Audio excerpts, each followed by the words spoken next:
I always say you can't live in your past, and the past kind of makes you who you are now, but it doesn't define who you are. Welcome to another episode of the Burnt Chef Journal, hosted by myself, Kris Hall, the founder of the Burnt Chef project. This week's guest is Darryl Collins, who joins us to talk about his experiences with therapy and also how he has experienced mental illness in the past. This episode does have references to childhood trauma and suicide. So if you are affected by any of the things that we've discussed today, please use the Burnt Chef support service by texting Burnt Chef to 85258, and we'll have a trained volunteer text you back within 5 minutes. Thank you, and I hope you enjoy the chat. Lamb Weston are your partner in potatoes. We're a leading global frozen potato manufacturing business with a wealth of experience in offering a portfolio of high-end and quality products on a consistent basis. We supply the pub, casual dining, QSR sectors. We believe in wellbeing through potatoes, and we are very proud to support the Burnt Chef project, here to offer our support and help for those that need it and any solutions that you need for you and your business. How are you doing? Not too bad, Darryl. How are you? Good, not too bad. Getting there. Good to see you rocking the Burnt Chef hoodie. How's it feel?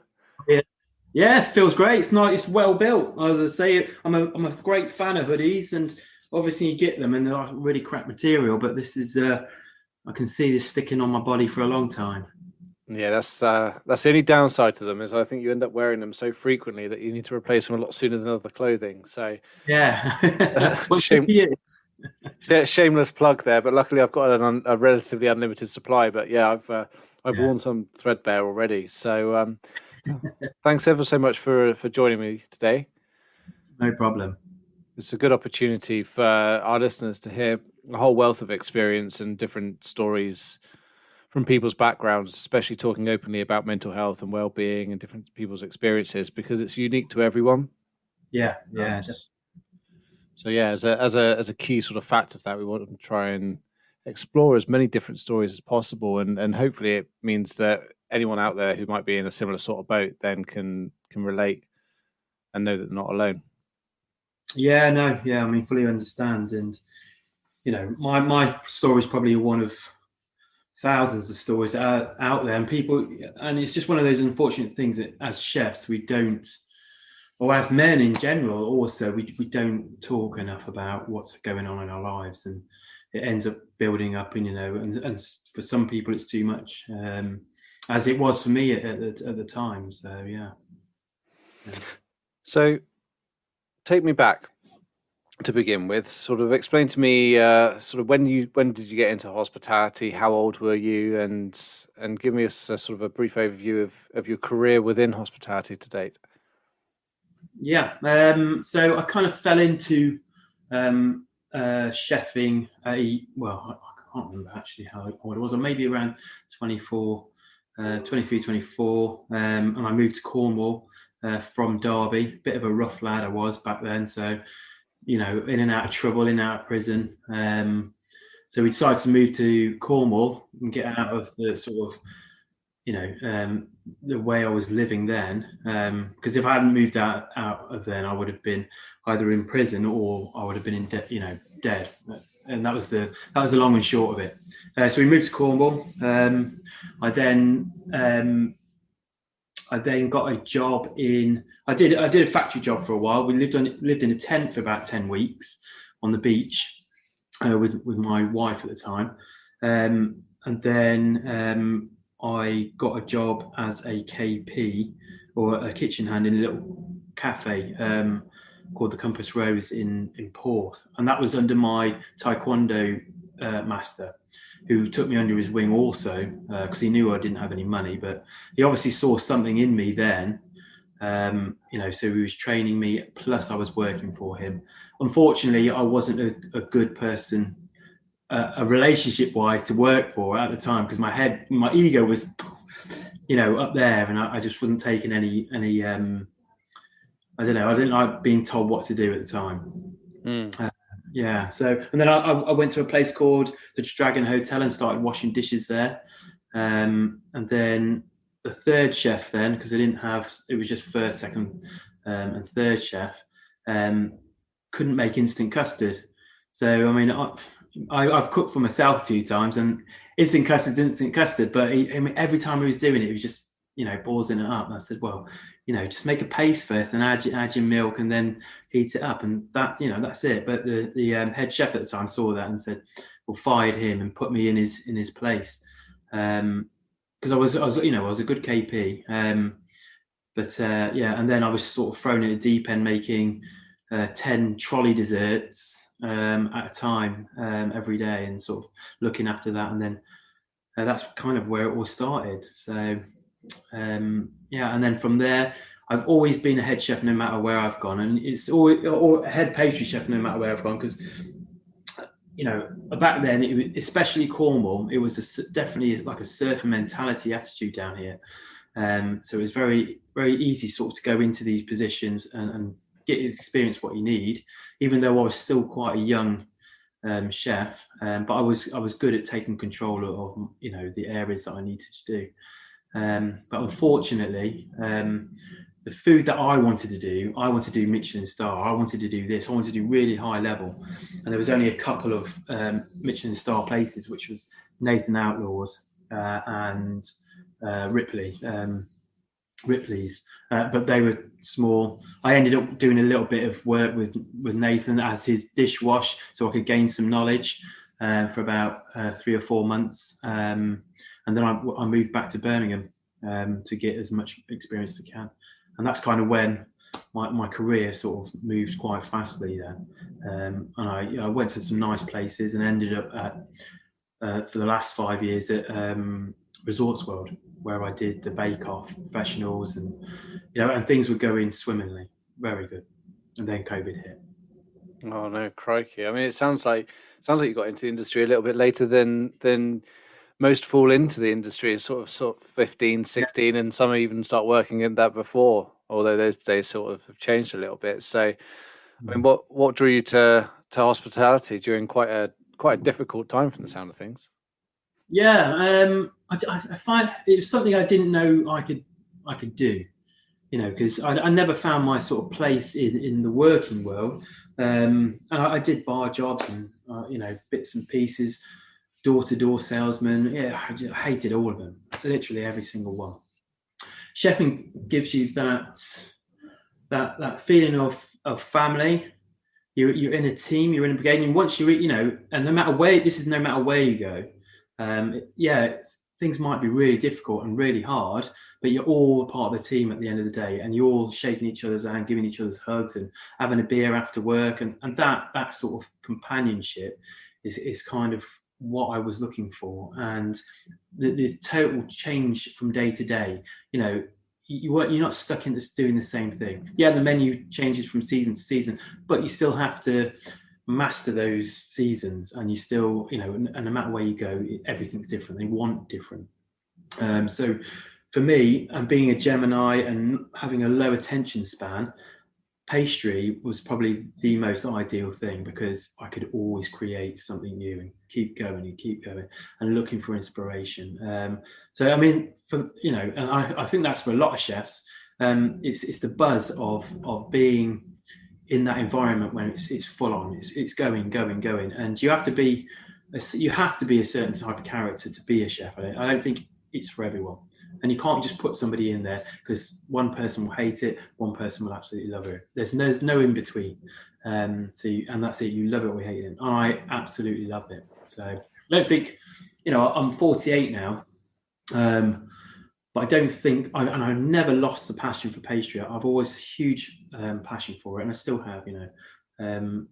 And I think a lot of chefs never lose it, but when you get to a certain age, you don't want to be doing the daily grind, as it were. And I do more teaching than I do the night stuff. But yeah, no, I still love it.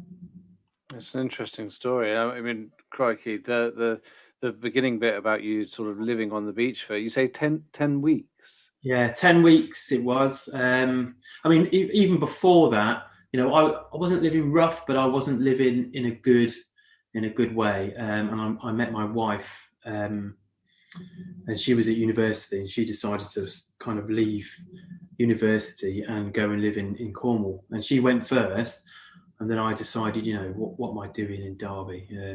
I was getting into trouble all the time. So I sold all my stuff, got a tent and a rucksack, sleeping bag, a bit of cash, and hitchhike all the way down to Newquay. And then we both ended up staying just in a tent. She had a Beetle back then, so just driving around in the Beetle and looking for camping spots, and just living off.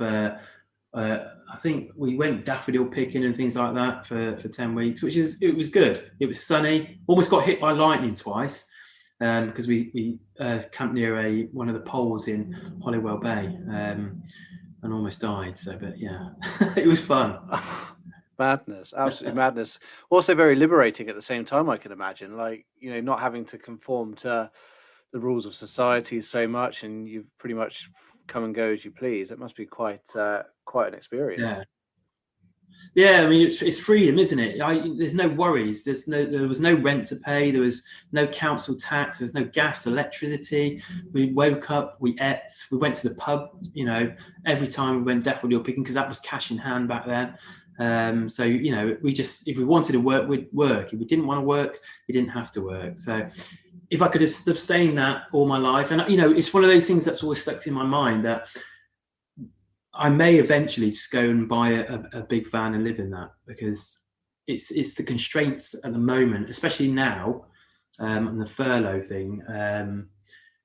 You're kind of tied in and locked into this sort of, although you might have a nice flat, it's still four walls, and it's like a Groundhog Day. Go in, go out, go in, go out, do a bit of cooking.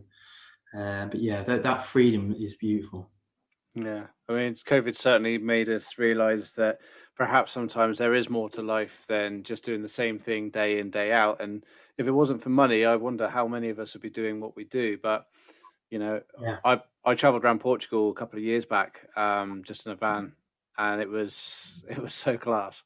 It gave me such a sense of freedom, and just literally every morning you'd wake up, try and work out where you were to begin with, then point and shoot in a different direction, and off you go. And then you'd spend 24 hours there, and if you liked it, you stayed longer, and if you didn't, you carried on going. And exactly that.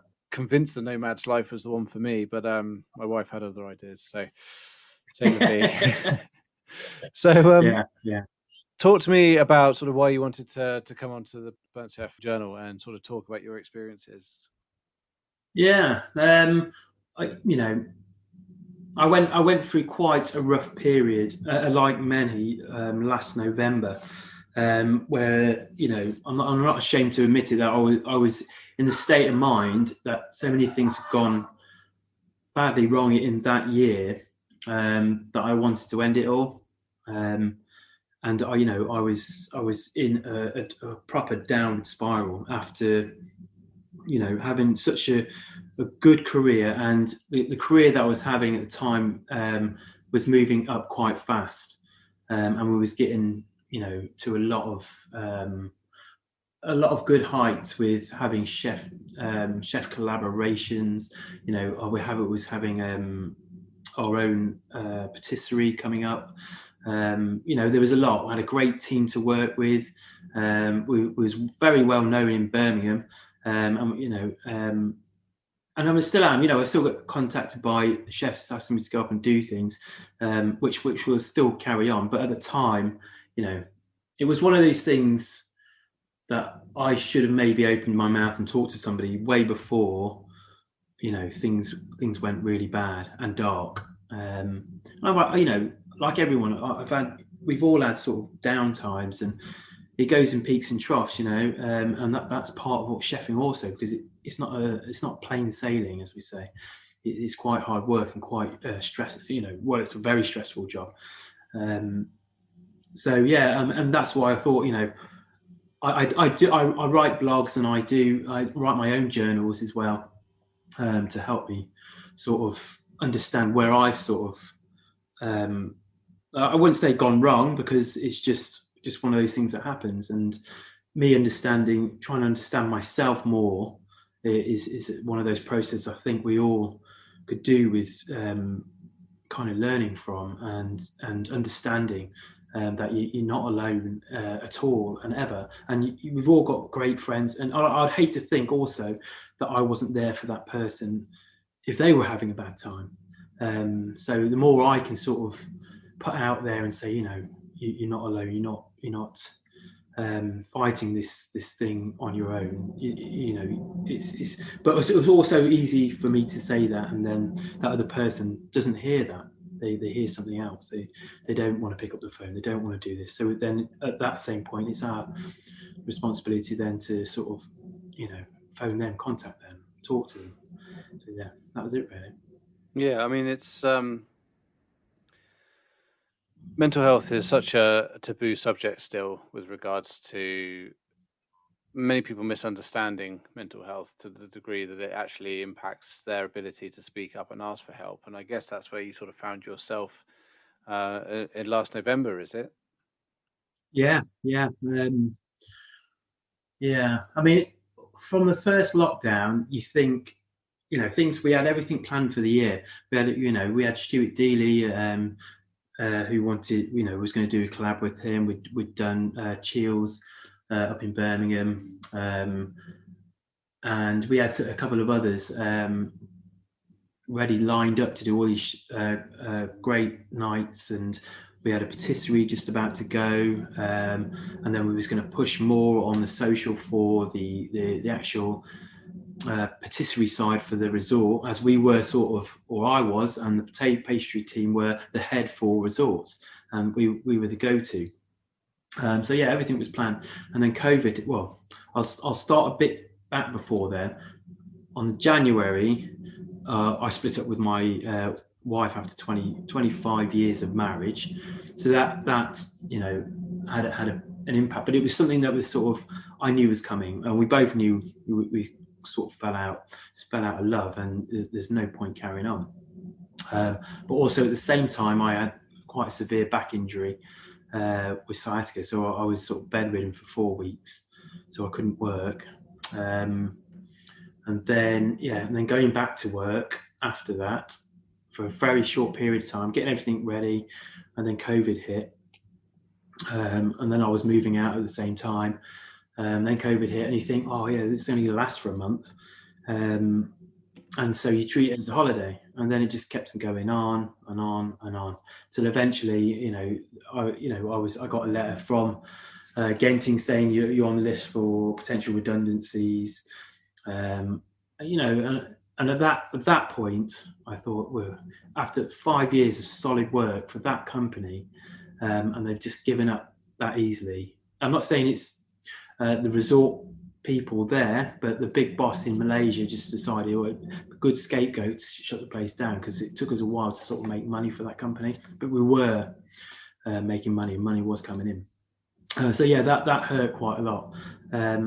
And again, I didn't tell anyone that it shook me, or did this and did that. I just sort of kept it all in, and same with the marriage, same with the back and stuff. And it was all had a quite a large effect.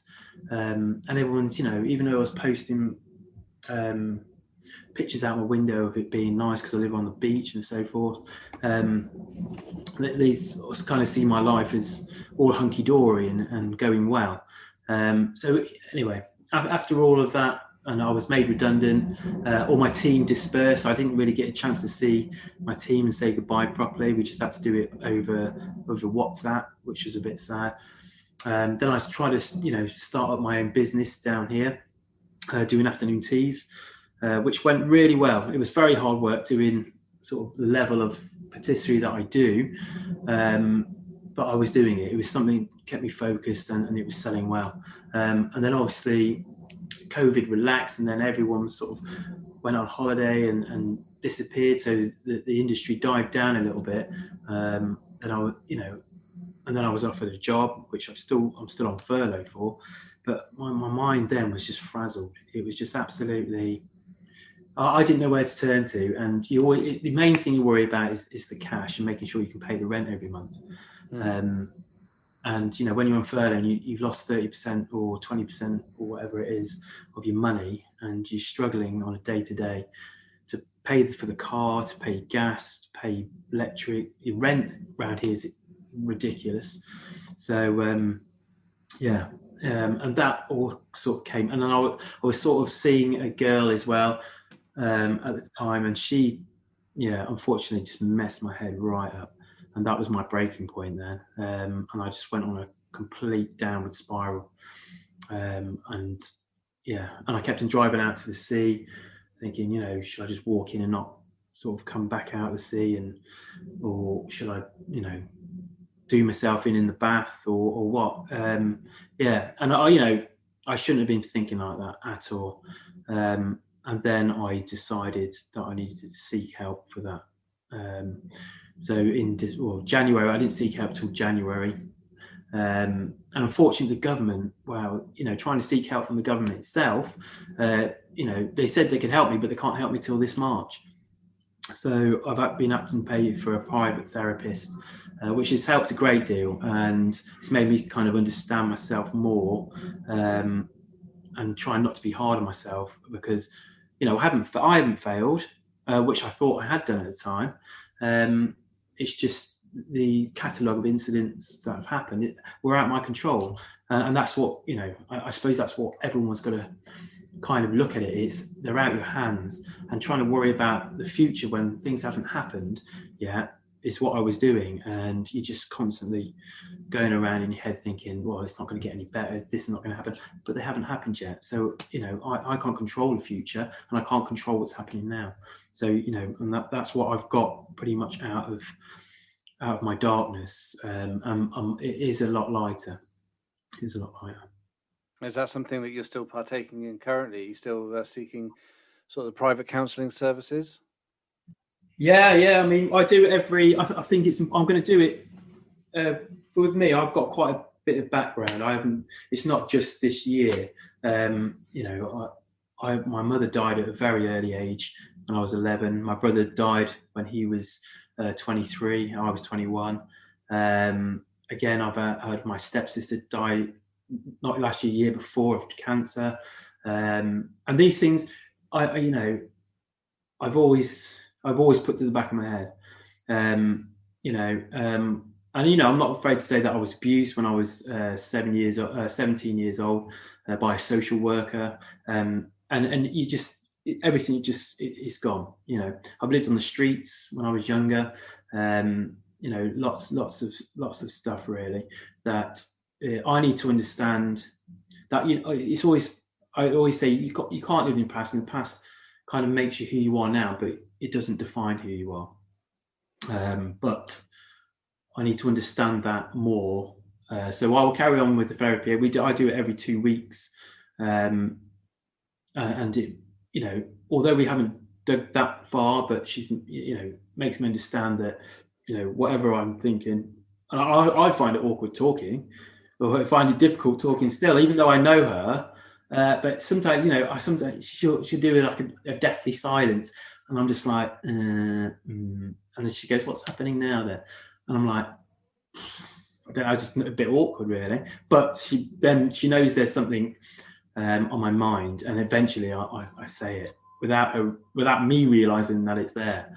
So it's definitely massively important. I think talking is huge importance, and to get it out. I think that's what we all need to learn really. Without talking or letting things build up, it's not going to help you in the long run.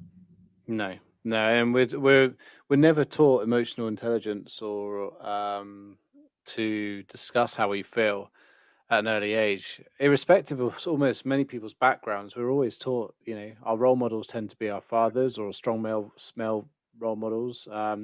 For men, and for women sometimes it's a bit of both. But I think certainly from a male perspective, we're never really taught to share any emotion. We're never taught to sort of talk about anything. We just sort of bottle it up and go, right, that's fine, no one else deals with this issue. But it's interesting to hear you sort of say that it's about controlling the controllables and not taking responsibility for, things that are far beyond your control. But sometimes it can be overwhelming, especially if you're experiencing one thing after another.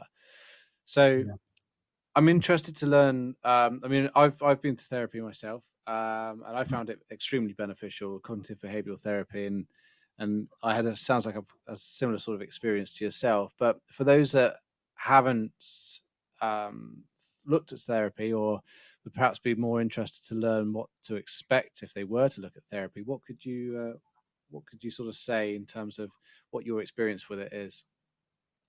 Yeah, it's very, I think people look at therapy and say, oh, I must be sick if I'm going to go and take therapy, or the doctor's advised me to take therapy, or there's a lot of people think there's something wrong with them because they need to go to therapy, and that is a stigma that needs to be shut off totally. I mean, Americans, they do therapy like they take sweets, because they know it's a form that if you can get to understand yourself from another person's perspective, it can open doors for you. It can open your mind a lot more.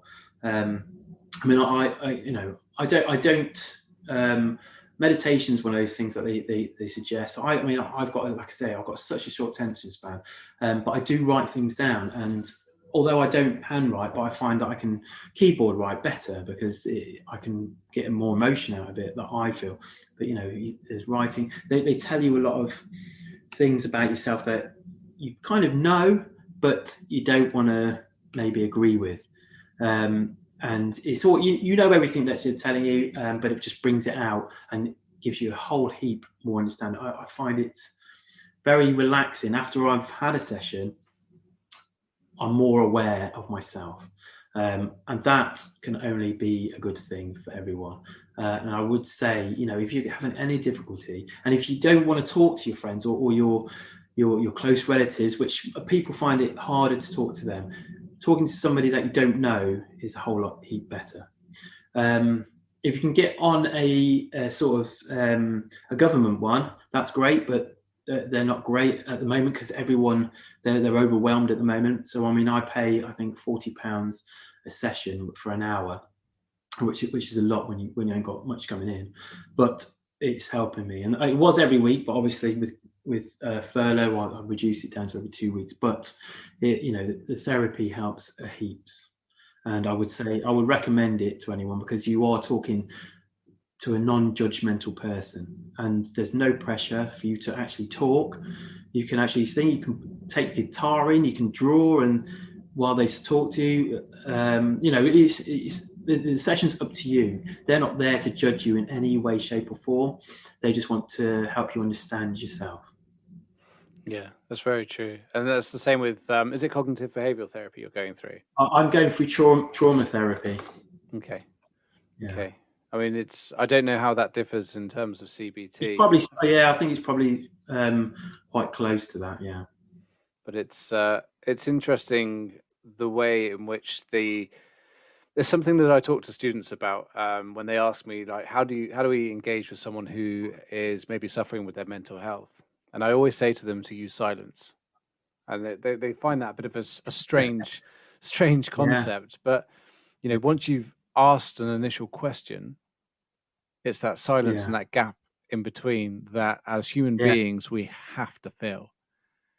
We have to. Yeah, and that's what I was saying. When she says something, and then there's that, she just sort of stares, and I'm like, although it is a bit awkward at the start, and you don't know what to say at the first instance, but then once that silence grows, you're like, it comes out. It is so true. But yeah, it's amazing.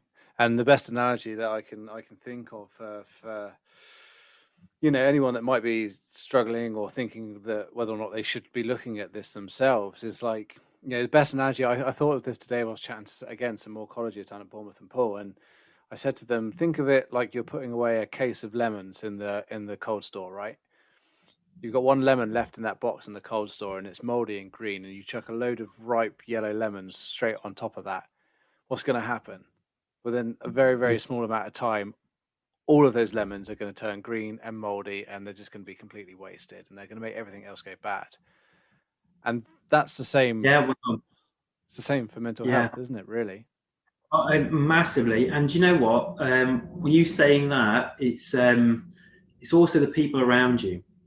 Now, it is one of those things that if you have elements or people that are bringing you down around you, and absorbing all your good energy, and you're finding, or maybe not realizing that these people have, you need to cut those things out. And it may seem harsh, but if they're doing you no good, why are they in your life? Or if you're in a job that you totally run down by and you hate it, but you think to yourself, "Oh, I need the money." Don't do it. These things you have to, and it's one of those things that I think for chefs especially, it's very difficult to do, because you want to be good and you don't want to skip from job to job, but sometimes those jobs are just demeaning, and they're just driving you down, and all they want you for is a pair of hands, and a lot of them just don't care, and that's where, for myself, I think the industry needs to change. And it is changing. I can see it changing, because the bully boy attitude is slowly going out the window, because you can't get any good out of a chef if you're constantly bullying them, because they become more scared, especially the new younger chefs that are coming up. They want to feel welcome. They want to feel that they're learning things. They don't want to feel that they have to come in work, and if they make a mistake, then they get bullied for it.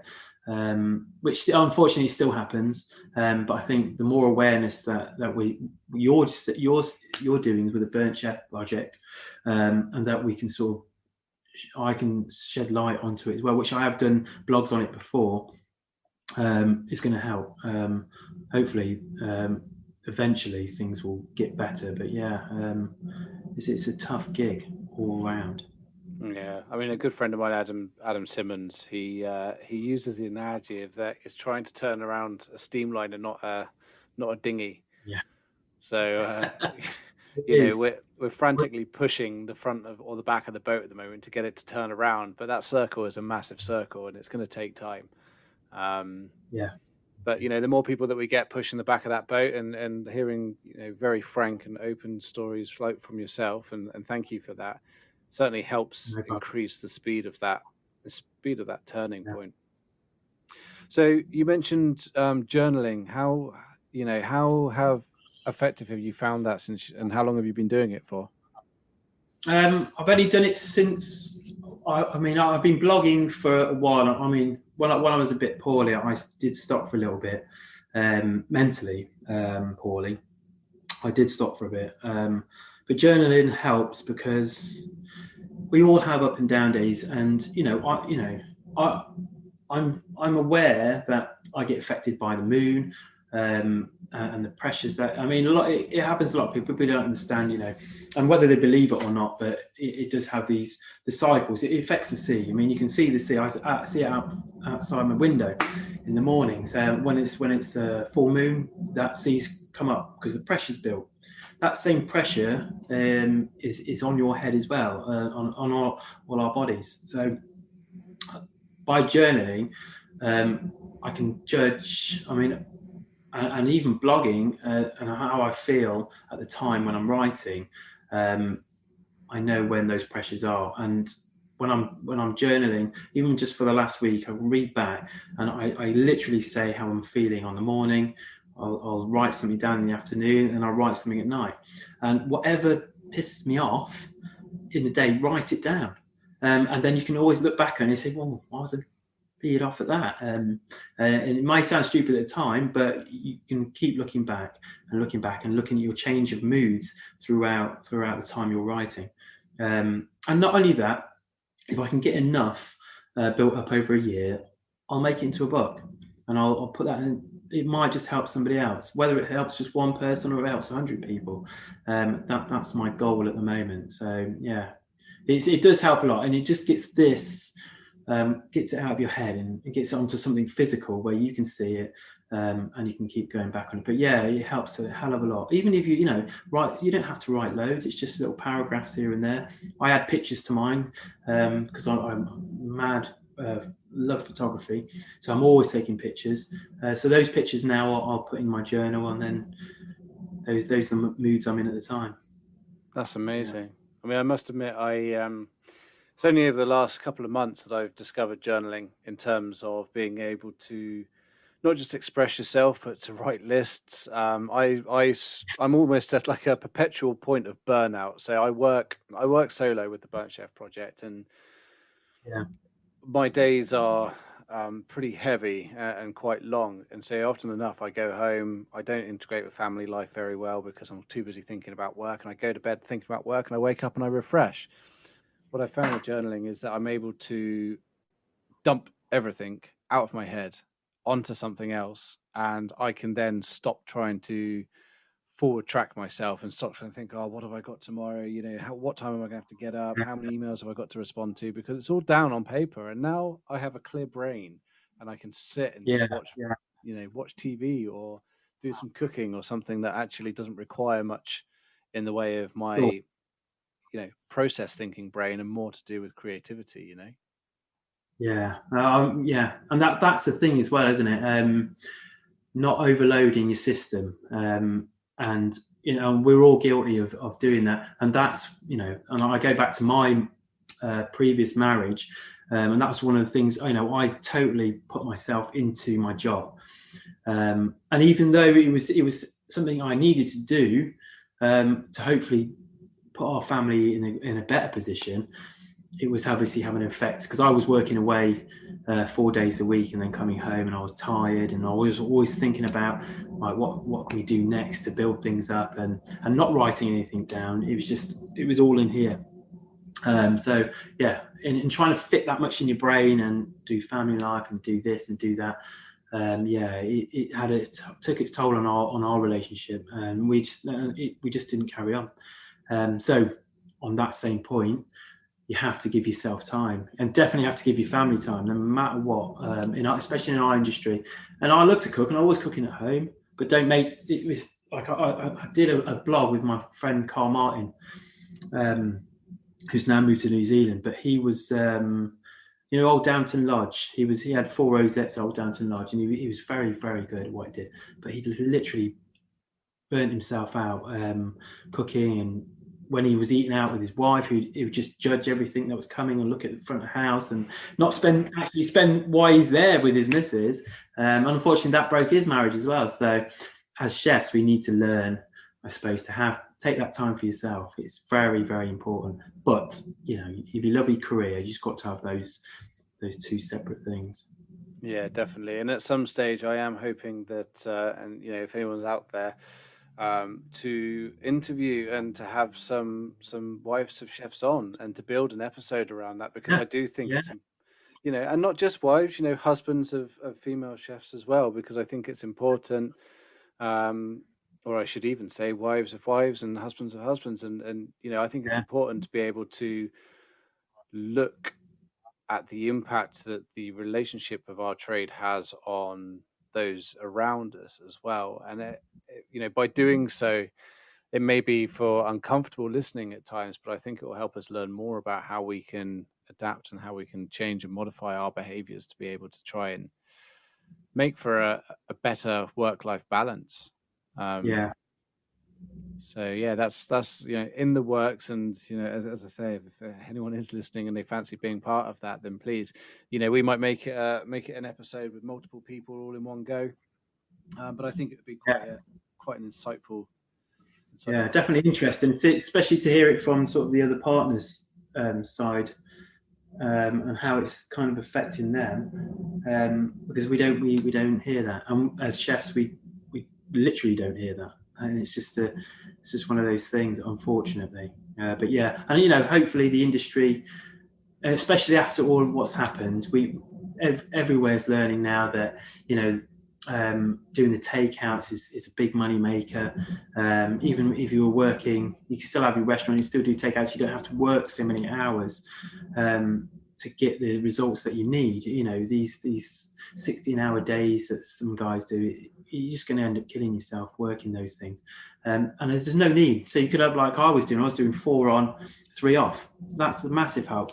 And, as long as you could see that you need to put the hours in on your 4, you got your 3 days off. I think the industry kind of needs to look at that big time. Yeah, massively. I was chatting to Adam Byatt a couple of weeks ago, and he said that since lockdown, he's turned Trinity into less covers so that his staff are actually getting less hours for the same rate of pay, but they're ultimately a lot more happier. The business is a lot more effective and also a lot more profitable at the same time, because they're not having to overstaff to cover peaks and troughs in demand. And I think we'll see a big change on both retention for 2021 and also how businesses perhaps operate for better efficiency. But I really appreciate you coming on and telling your story, and I hope that others out there can resonate with that story, because I think it's important to recognise, and the very reason why I set this up in the first place is that you're no more odd or different than the rest of us out there. We're all we're all a little bit crazy, we're all a little bit unhinged, irrespective of what industry you work in. It's just those that don't show it tend to make it a lot worse on everyone else. So I really appreciate that, and it would be unfair to let you go without asking you the question that I ask all of my guests, which is, if you were to travel back in time and give some advice to your 18-year-old self, what would you say? Well, my 18-year-old self was he was a very naughty boy. I would have said I needed to, at that point, find myself way before I did, or find that career that I was good at. And it was very difficult at the time. So I would have said just stay out of trouble and focus. And that would have been it on my 18-year-old self, because I was a naughty boy. It sounds like you're so far removed from that person now, hey? Oh, miles away. Still a bit naughty every now and then. Good man. Nicely done. Darryl, thank you very much. Yeah. And also, we've launched the Burnt Chef support service, irrespective of whether it's yourself, someone you know, or anyone that's listening to this. If you do want to use that, it's bought and paid for. So please use and abuse it. It's available 24 hours a day. And all you have to do is text Burnt Chef to 85258. But thank you ever so much for joining us, and appreciate your time, and please rest up, look after yourself, and we'll see you on the other side. No worries, and thanks for having me. Take care. You're welcome, mate. Cheers for that. Thank you. Bye.